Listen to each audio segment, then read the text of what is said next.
Right, so sigma notation uses a big Greek letter, sigma. That's the capital letter of that little guy who's also sigma. That's, if you're interested, sigma, sigma. When you do sigma notation, it looks something like this. Let's put some color in. N equals 1 to 10 of 1 over n squared. That would be an example of using sigma notation. What sigma notation allows us to do is write down in a very convenient, concise way, a whole load of things being added. So what would this look like? It would be 1 over 1 squared plus 1 over 2 squared, and you would finish on what? 10 in this case.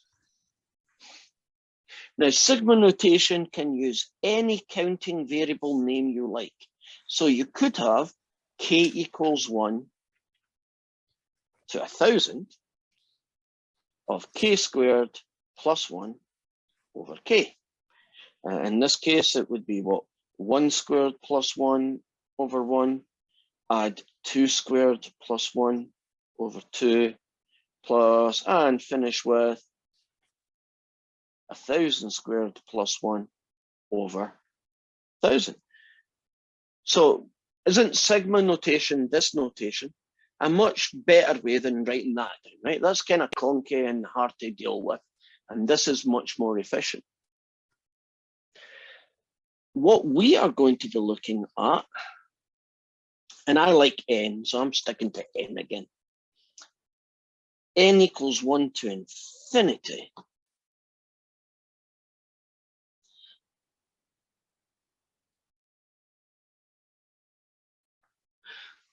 Like that. Now, what's that look like? Well, it's a half to the power of 1 plus a half squared plus a half cubed. But since you do infinity, doesn't that mean that you just keep going forever? So in this notation, haven't I actually written down a way of describing adding up an infinite number of terms? We call this guy a series. So a series is what you get when you add up all the terms in a sequence. In this case, in the sequence 1/2 to the n.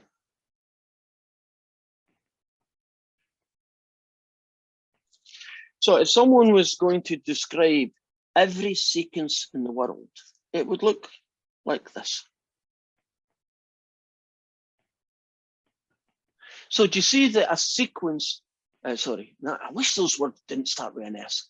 A series is what you get when you add up a sequence. I wish these two terms didn't start with an S. I sometimes switch them around in my head when I'm not careful. And so what is the answer? What do we do with them? Well, we try and find out what they're equal to. And the answer will be two things. Every series in the world either adds up to give you a numerical value, a number, or they diverge.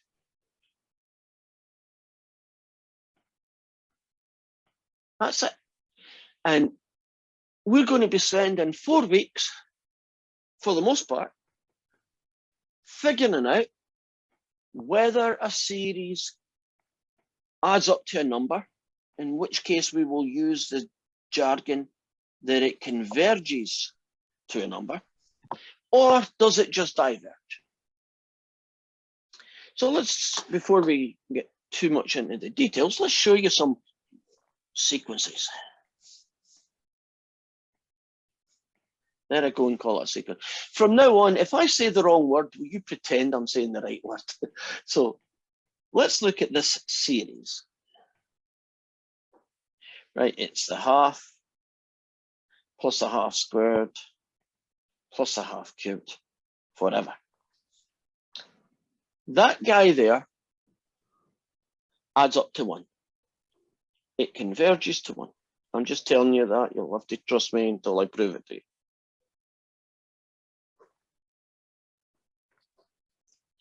How about this series? See if we can better. Well, this would be 1 squared plus 2 squared plus 3 squared for eternity. Would you agree that if you added those things up, wouldn't the answer be infinitely large? And we just call that divergence. We don't really focus on, that it's infinity. And here's a strange one. Okay. What would the first term of this series be? That means what's the first number that you write down here? What would be the first number, then the second and third? But what would the first number be? -1. Okay. Oh, and what would the one after that, the next one, be? 1. And then wouldn't it be -1? And then wouldn't it be 1? And wouldn't it continue like that forever? So here's the question. What would you get if you continually added 1, take away 1, 1, take away 1 to eternity? What do you think that series would be equal to? 0. Oh, because every -1 has a 1 and they kind of cancel out? Is that what you're thinking? Yes. Yeah, but what happens if I stop there? Wouldn't the answer be -1? But what happens if I stop there? It would be back to being 0 again. What happens if I stop there? Wouldn't it be back to -1 again? Do you see that actually the answer bounces between 2 different values?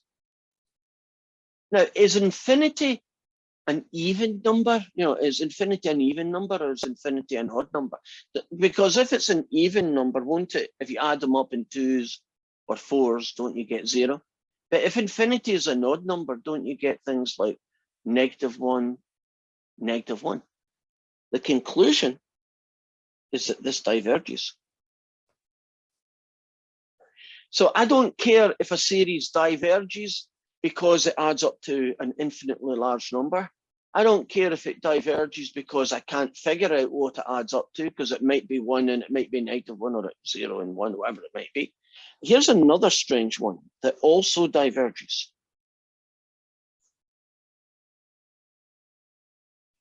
So that would be the sine of 1 radian plus the sine of 2 radians plus the sine of 3 radians. Now, you might be tempted to think that that is 0. But won't the sine function also be negative numbers?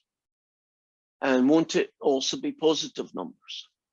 And isn't the sine of 50 and the sine of 51 and the sine of 52, don't they almost randomly jump up and down everywhere? That series that you get by adding all these terms has no distinct direction. It doesn't actually add up to anything. Because even I stopped at, very close to infinity, if it was possible to do that, which it's not. Wouldn't the next one just as likely be a positive number or a negative number? In which case my answer would get bigger or less. And then the one after that, it might get a little bit bigger, it might get less, it might go 0, and maybe who knows. It's indeterminate. So the only one of this set that actually had a number and converged to was this top one. These guys here all diverge for different reasons. This one diverges because the series adds up to an infinitely large number. This one diverges because it could be one of 2 possible answers, and there's no reason why it should be either of them. You're not allowed to bounce between 2 values. And this one is because there's no fixed value. It just jumps around quite randomly. Any questions?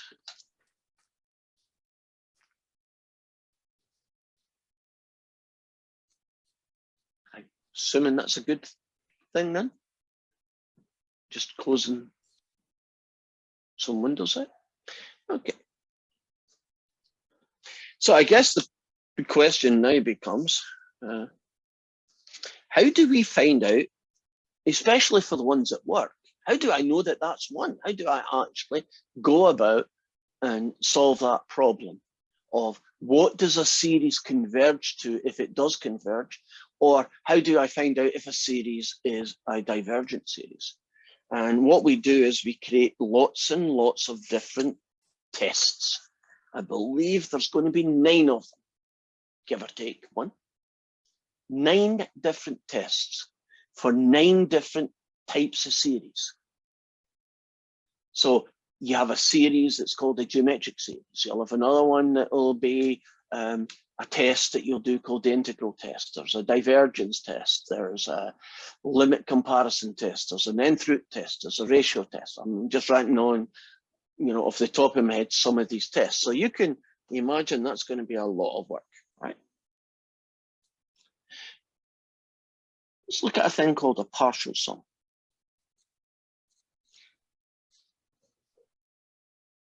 This is one way to tackle the problem of what does this add up to.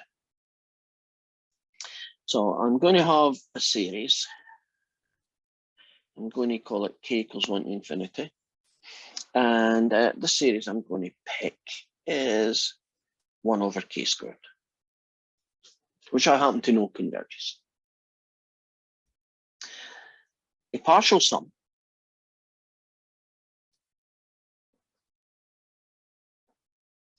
is what you get when you add up the first n terms.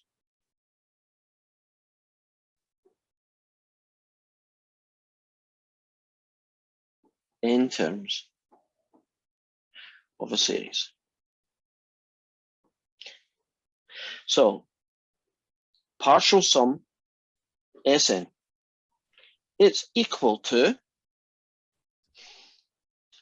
1 over 1 squared plus 1 over 2 squared plus 1 over 3 squared, all the way up to 1 over n squared, right? That's the first n terms. If you want to see what it looks like in sigma notation, it would be that guy, which is a much easier way of writing it. So, for instance, won't S1 be 1 over 1 squared? The partial sum S2 would be 1 over 1 squared plus 1 over 2 squared. So that's 1 plus a quarter. So that would be 5 quarters. S3 would be that guy plus that guy plus that guy, which is a 9th. It's getting to the point where I need my calculators. 5 quarters plus 1/9, and then do a math button on it, and it's 49/36.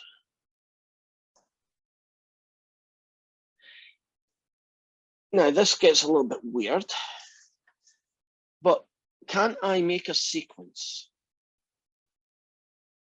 out of all the partial sums?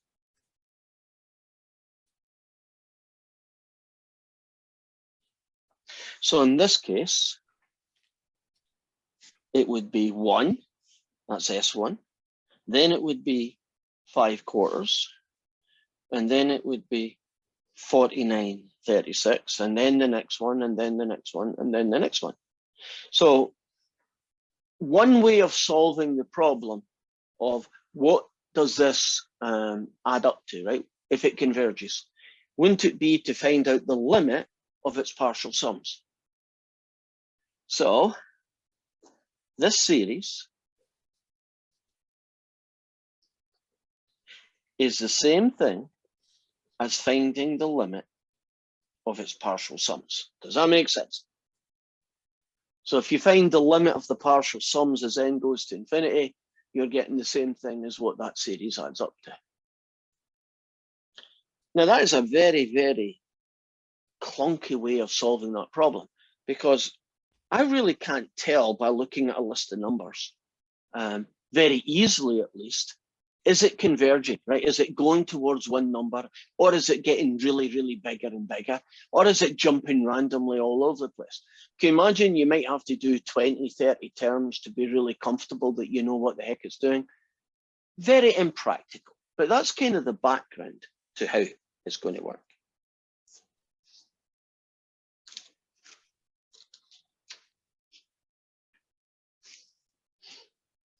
So let's do some silly questions, because these aren't really practical, but they are in homework. Suppose someone tells you they have found a formula for the partial sums of a series. That's very difficult to do, but somebody figured it out for us. So I have a series over here, right? That guy. And this is its partial sums. I should be able to tell, is that converging or not? Well, let's find out.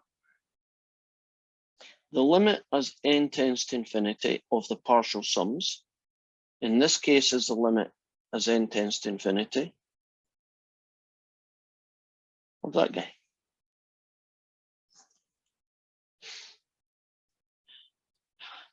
I should be able to do this one by simply just doing brute force.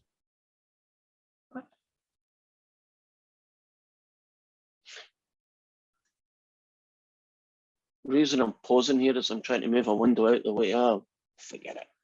There we go. 1 takeaway 9 times 0.9 to the power of infinity.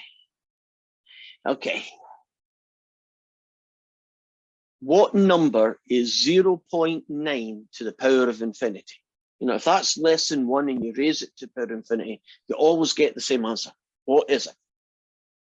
We'll go to 0. Right. So aren't I getting 1, 9 times 0, 1 takeaway 0, 1? So I guess one of the strategies, but it's quite artificial because we don't do it this way, wouldn't it be to find a formula for the partial sums? Right. Imagine you just did, you know, S1, S2, S3, S4, S5, and then created a formula for it. And then once you've got the formula, you could then do the test, right? Quite artificial. It's very rare that we would do it that way, but it is possible, right? So just for those questions where I am, suppose someone got a formula for the partial sums and it ended up being that. I don't know how anybody could do that, but let's suppose someone managed to do it. So I had the series, and that's the partial sums I got. If I wanted to know what the series added up to, what it was equal to, oh, so by the way, our series converges to 1. Now, if I wanted to do this one,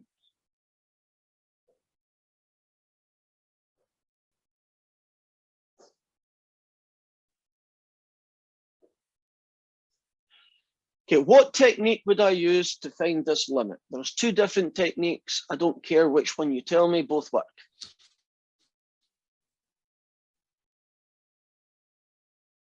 I want to find this limit. What technique can I use to do that? Divide the top and bottom by n squared. Yeah. What was the other one? If I wanted to do it the other way, what method could I have used?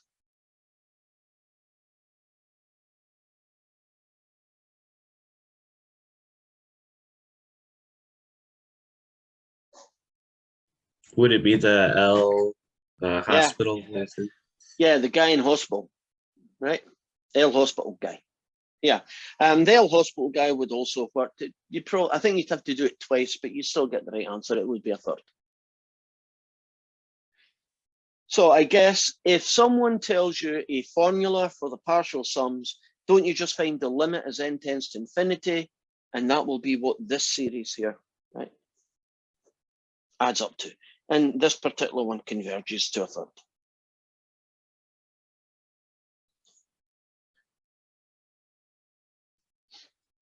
Are we good? Right. keep pushing this. It's very artificial. It'd be, you know, maybe 1 in a million questions you'd be able to do that too. So let's look at a different technique for solving this problem. Let's do a numerical technique. Right?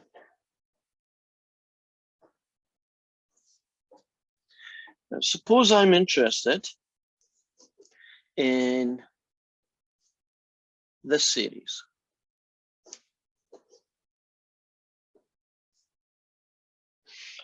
And what I would do is I would create a table of its partial sums. So S1, S2, S3, S4, S5, what did I want? 6, 7, and 8. 6, 7, and 8. This is very, very time consuming. So I suggest you go looking at a video that will tell you how to do this using your TI-84 to save you a whole load of grief. I am just going to cheat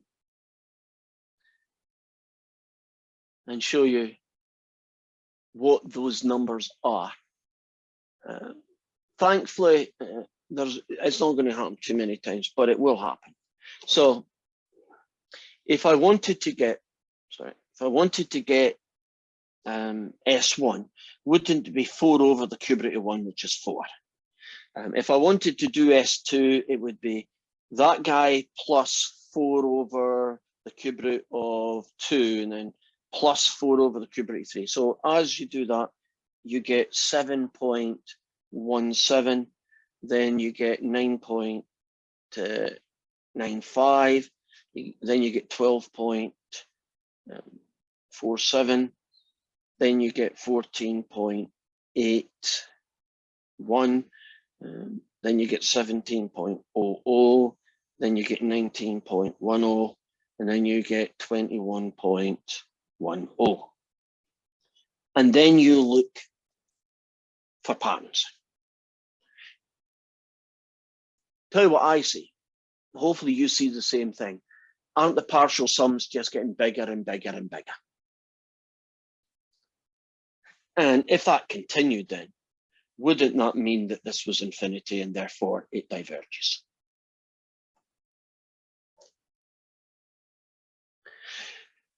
Can you imagine that's going to take you a heck of a long time if you have to do every single one, right, by hand?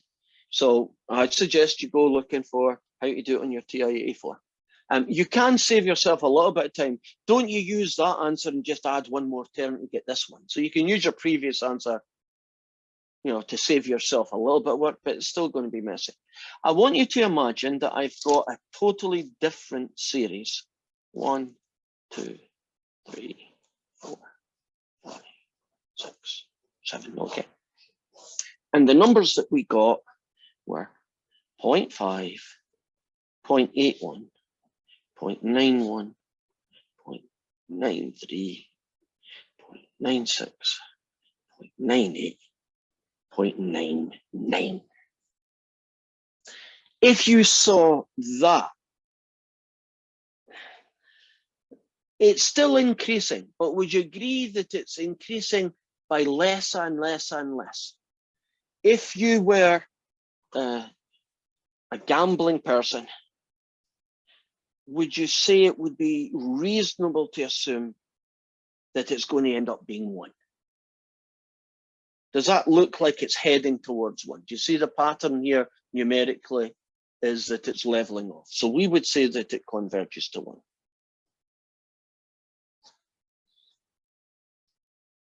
So the numerical way of finding out what does a series add up to, does it diverge because it's infinite or go weird on you, or does it converge? That's what it looked like. Aren't there some other converging situations that can happen? So can you imagine a table where the numbers went 7, 19, 42, -3, 4, 51, 72. Can you imagine a situation where the answers just bounce around everywhere? Wouldn't that count as a diverging series, right? It's got no particular direction to go. The numbers are all over the place, right? Suppose you got one that went 7, 4, 7, 4, 7, 4, right? Or numbers close to 7 and the other number was close to 4. Wouldn't that be a bit like bouncing between two values, and that would count as diverge as well? So all the situations that I spoke about at the beginning, you should be able to recognize them when you create one of these tables of partial sums. How are we doing so far? Hey, Mr. Robertson, could Yes. you write down like how you got the 9.95? Could you show me that in writing? You kind This of here? lost me. Yeah. How you got Right. that? I just got that because I cheated. So how I would do it if I hadn't cheated, Yeah. it's the third one. So I'm going to be finding S3.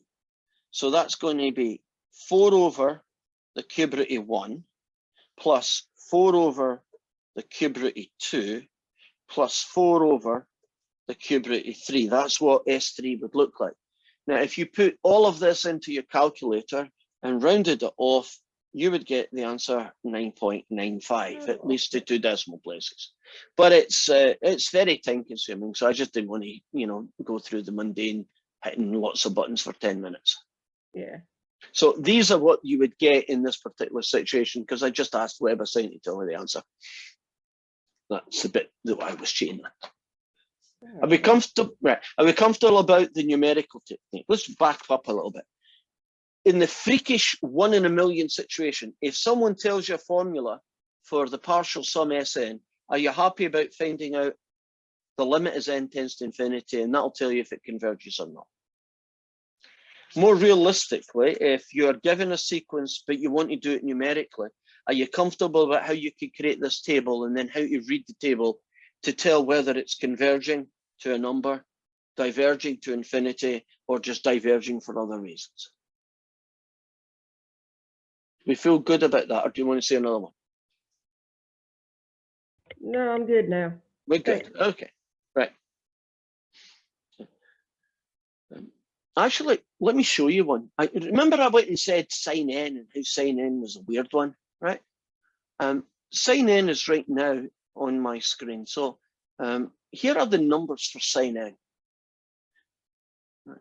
Maybe make it, can I make that bigger? Let's see if I can make it bigger.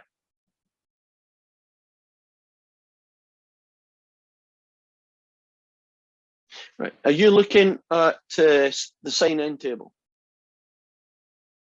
Yeah, Yep. Right. So that's what you get when you take sine 1, right? That's sine of 1 plus sine of 2, right? That's partial sum. Look at the values, 0.8, 1.7, 1.8, 1.1, nothing, a negative, a 0.5, a 1.5. Can you see those numbers are just bouncing around randomly anywhere? Can you see why that one is considered a diverger, right? It's not getting infinitely big, but you can diverge for different reasons, right? Diverge is just a catch all. It ain't a number, right? It's something else. It diverges. We cool? Right. Takes forever in a day to do the, well, that's them showing the working, which I guess is sort of a helpful. Well, let's look at this problem of what does a series converge or diverge to? What does it add up to? And we are going to introduce you to one of the 9 different tests. 9. Good, great. This is test number 1, and it's called the divergence test. And it says the following. For any series, sigma n equals 1 to infinity, right? It's pretty much any series you can think of. If the limit as n tends to infinity of these terms, if that is equal to L, where L is any number not equal to 0. So L could be 2, it could be 0.1, it could be infinity, it could be 50. Doesn't matter what it is, right? If L is any number that's not 0, then the series will diverge. And if you're interested, it diverges to infinity, but we don't really care why it diverges. It will diverge. But there's a big, big, big but. If this L is equal to 0, we know nothing. We don't know if it converges. We don't know if it diverges. We know nothing, right? We're no better off than we did. Now you might think, well, if that adds up to 0, right? If the limit of that is 0, surely the series should work, right? So let me show you an example of a series that has the property that the limit is 0, but it still diverges. It's a very common series. It's that guy. And it's 1, right, plus a half, plus a third, plus a quarter, forever. Now, intuitively, you might think, aren't those terms getting smaller and smaller and smaller? Isn't the limit of this 0, right? Isn't the limit of 1 over n 0? But I'm telling you that this actually adds up to infinity. And you might think, nah, I don't see that. So here's a very pseudo proof of why it is. Since these guys essentially go on forever, right? If you take 1 and then you take a half, if you add up the next 4 fractions, you'll get an answer that's just a little bit bigger than a half. Can you trust me that a third plus a quarter plus a fifth plus a sixth adds up to something that's just a little bit more than a half, right? If you then add up the next 8 terms, right? 1/8, 1/9, 1/10, 1/11, right? The next 8 terms, they also add up to a fraction that's a little bit bigger than a half. And then you can add on the next 16 and the next 32 and the next 64. And since it goes on for infinity, can't you do this for infinity? So what do you get if you take 1 and you add up an infinite number of things that are a half or even a little bit bigger than a half? Don't you get an answer that it would add up to an infinitely large number? It just would take a very long time to do it.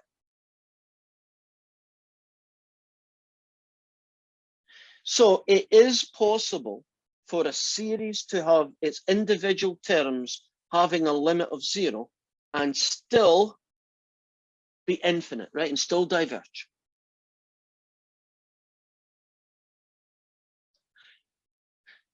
It's not a formal proof, but I mean, does that just give you a gist that, yeah, okay, that's weird, but I can imagine it happening. So far, so good. So the divergence test is very helpful for finding ones that diverge, right? It doesn't tell you anything about the ones that might or might not converge. So whenever you get a limit of 0, you basically don't know, right? That's your answer. I don't know. That's why there's 8 more tests after that one. So very often the divergence test would be your first go-to test, the one you would try first, before you might, spend time doing any of the others. So let's put that to the test. Here is a series.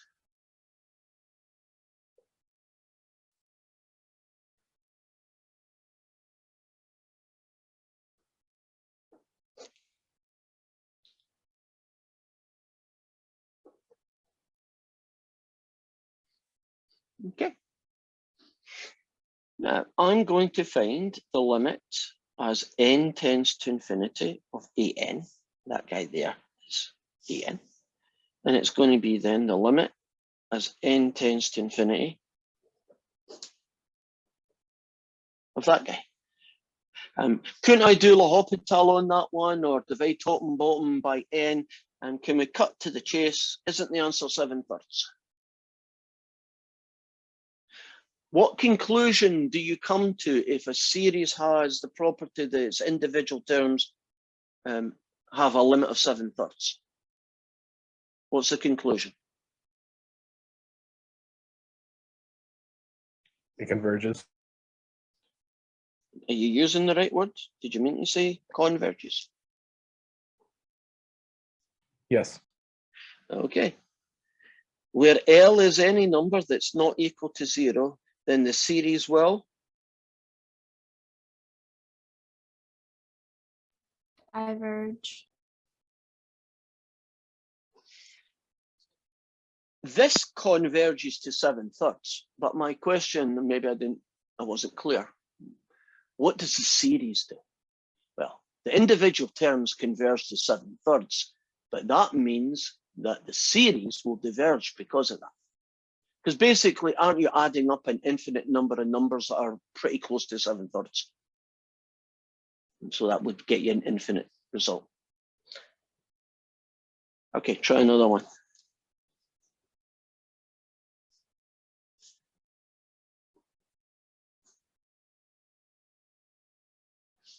Right. Let's look at that series. If I find the limit of its individual terms,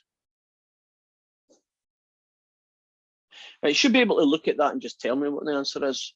What's the limit of n squared over n squared plus 1?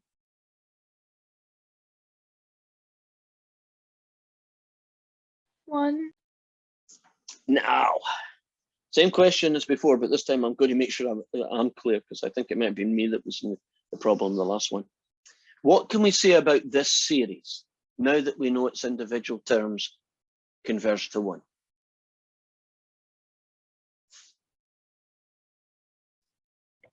It diverges. It diverges.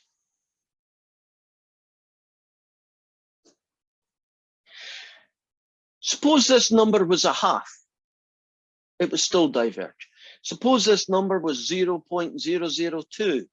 It would still diverge. If the limit of the individual terms is any number, as long as it's not 0, the series will diverge. Now, I've said here, what do you do then? And that's going to be my next example. What do you do if the limit is equal to 0? And I'm saying we know nothing, which is true. But what we tend to write down is inconclusive, which is just a fancier way of saying we know nothing. So let's take this guy.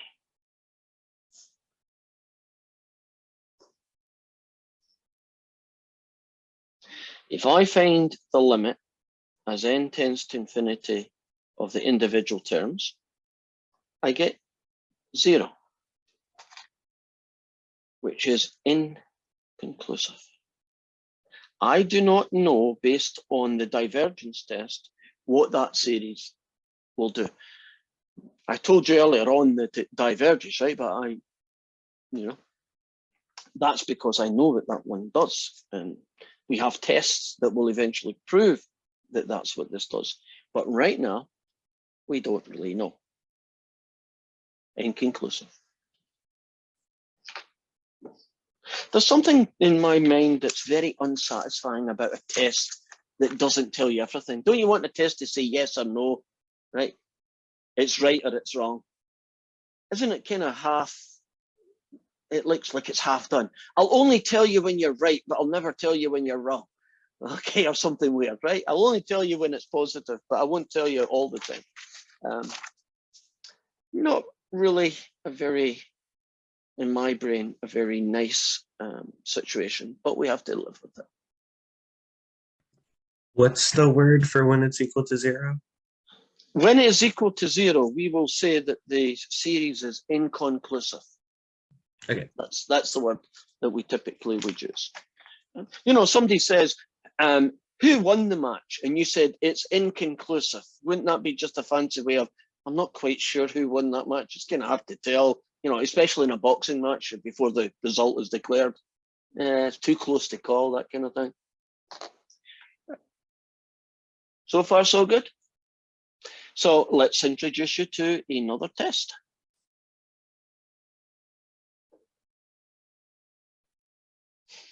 This is called a geometric series test.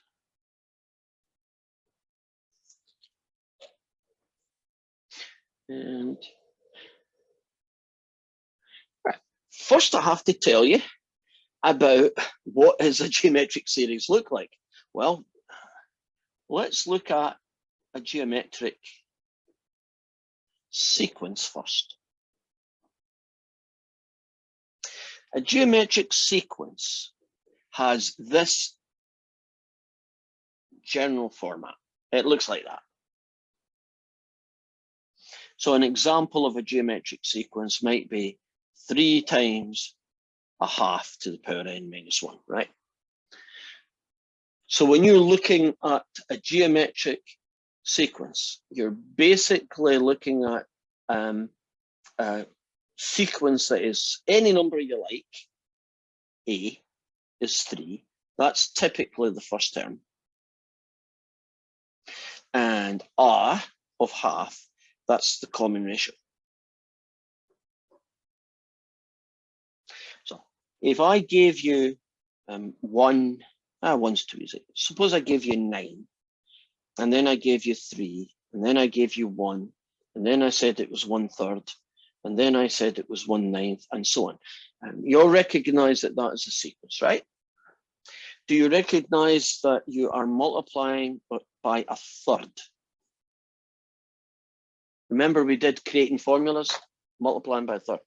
In this case, then, you start with 9, okay, and you multiply by a third, and you put in a little n minus 1. Wouldn't that be the formula for this geometric sequence? So far, so good. Now, if you, this is the test. The geometric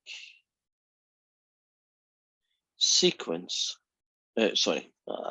series, there's a series I want to use. The geometric series test says that if the absolute value of R is less than 1, the series will converge. And if the absolute value of the common ratio is greater than or equal to 1, the series will diverge. So if you are working with a geometric series and you want to know does it converge or not, the only thing you need to look at is find the common ratio.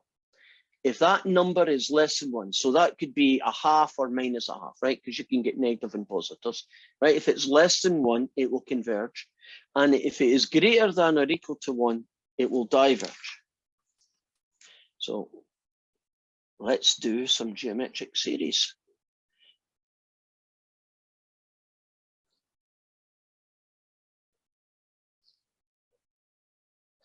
There's a guy. In this series, if you just focus on this, the individual terms, you should be able to tell me what the common ratio is. What is the common ratio in this one here? 2/3. Now, according to the geometric series test, would you agree that the absolute value of 2/3 is less than 1? Agreed? And according to the geometric series test then, what can we say about this series then? Does it converge or does it diverge? It'll converge. It converges. Try another one. Suppose I was dealing with a geometric series and it was 10 times 7/4 to the n minus 1. Would you agree that the common ratio is here, right? 7/4. Would you agree that the absolute value of 7/4 is bigger than or equal to 1? And what conclusion do you come to in the second situation? What do we say about this series? It'll diverge. It will diverge. Isn't that what test should do? Shouldn't it tell you both situations, right? Do you remember the divergence test only told you when things diverge, right? It didn't tell you when things could converge. It only told you, yeah, this guy's diverging, but nothing else. Now, you sometimes get the series. It's still a geometric series.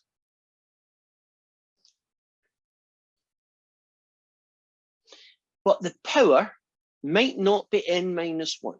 It might be n plus 1, n minus 2. It might be n, right? Could happen. It's still considered the geometric series. It's just been algebraically tidied up, right? Somebody's done some style points to it. The good news is it's still dead easy to tell what the common ratio is, isn't it? What would the common ratio be in this one? 1/2. And what conclusion do you come to because of that? What do we say about this series? Converges or diverges? Converges. Converges. As long as it's written in an easy to see format, isn't the geometric series test very quick? You could do it in your head. 2/3 converges. 7/4 bigger than 1 diverges. 1/2 less than 1 converges. Now, what happens if they stick a negative here? Does it make any difference? No. No, because isn't it the absolute value that we use? So that would still be 2/3, wouldn't it? And that would still be 7/4, and that would still be -1/2. Does it matter if they stick a negative here?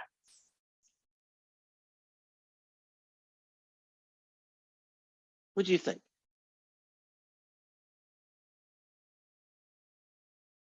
Or what do you hope? You hope it makes no difference, don't you? And the answer is, it does make no difference. Suppose I stuck a -1 to the n in the front. Would it make any difference? That one would make a difference. No. Because it's only the number 1, it's just going to make the answer plus or minus. It's not going to change anything important. And it's the size of the number that's more important than if it's a plus or a minus, right? If the number is getting bigger, right, that's a problem, right? So if it was -3 or 4, it would make a difference then. Where -3 or 4? If you put negative, instead of -1, you put -3 or 4 there, that would make a difference. Well, if you put it in a bracket like that, yes, it would make a difference. If you just wrote it like this, nah, that wouldn't make any real difference because that's just a fixed 3.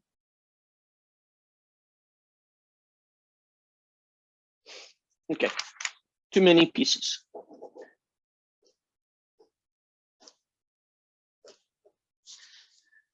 The common ratio is still 1/2.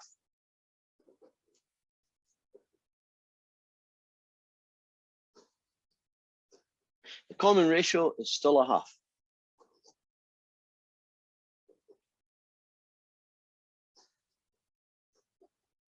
The common ratio is still 1/2. Do you see, none of these are having any effect. Why? Because the common ratio comes from this piece. It really doesn't care what's going over here. Now, the only time that would be an issue, and it's a little bit artificial, is if somebody did this. You see how that's got an n as well? In which case, you should have done some style points on it. Shouldn't you have called it that? Nope. Shouldn't you have called it that? That's very unrealistic. That's not the kind of way we write things anyway, right? Are we good? As long as you know that, guy, you are good to go. And just to finish, when a series converges like that, wouldn't we like to know what it adds up to? Right? We're saying that it converges. If a geometric series, oh, I'll put it here. If a geometric series converges,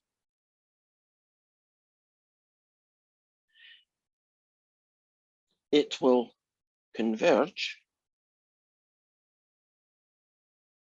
to, we call it S, A over 1 minus R.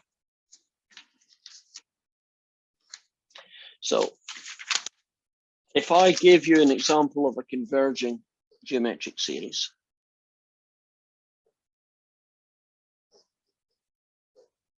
like that one there, the A value is 3, the R is 1/2.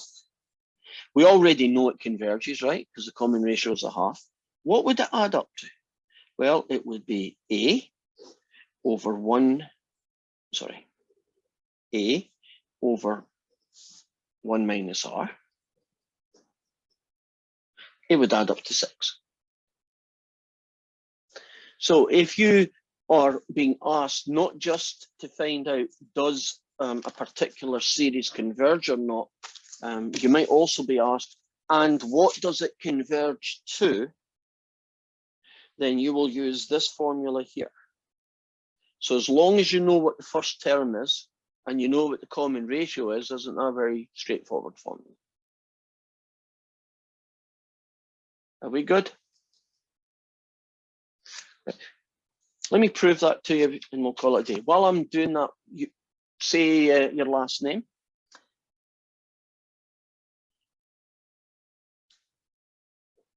Imagine I write down in its long form